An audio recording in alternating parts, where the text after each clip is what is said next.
Bangladesh premier লিগের একাদশ আসরে ৩৪টি ম্যাচ অনুষ্ঠিত হয়েছে। প্লে অফ, ফাইনাল সহ বাকি আর ১২টি ম্যাচ। তবে ঢাকা ক্যাপিটালসের হিসাবে সেটি মাত্র ২ ম্যাচ। প্লে অফে উঠতে হলে তাদের দুটিতে জয়ের পাশাপাশি অন্যদের দিকে তাকিয়ে থাকতে হবে। তাই বলতে গেলে একেবারে শেষ মুহূর্তে এসে এক অস্ট্রেলিয়ান উপস্থাপককে নিয়োগ দিয়েছে সাকিব খানের ঢাকা ফ্র্যাঞ্চাইজি। সামাজিক যোগাযোগ মাধ্যম ফেসবুকে দেওয়া এক পোস্টে তারা এই তথ্য জানিয়েছে। ঢাকা ক্যাপিটালসে যোগ দিতে যাওয়া কেজিয়া ডাউন নিজ দেশ অস্ট্রেলিয়ায় সংবাদ উপস্থাপনার পাশাপাশি ক্রীড়াঙ্গনে হোস্ট হিসেবে কাজ করেন। তবে তাকে মূলত দেখা যায় মোটর স্পোর্টস ইভেন্টে।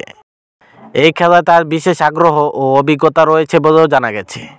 সেই হিসাবে বিপিএল হবে কেজিয়ার জন্য ভিন্ন ধরনের ইভেন্ট। ২০১৯ সালে অস্ট্রেলিয়ার ফুটবল লিগের আদিবাসী খেলোয়াড়দের নিয়ে সংবাদ পরিবেশনার জন্য সেরা ক্রীড়া সাংবাদিকের পুরস্কার জিতেছিলেন। প্রাণবন্ত উপস্থাপনা ও আকর্ষণীয় বাচনভঙ্গির জন্য অস্ট্রেলিয়ার বেশ পরিচিত রয়েছে কেজিয়া ডাউনের।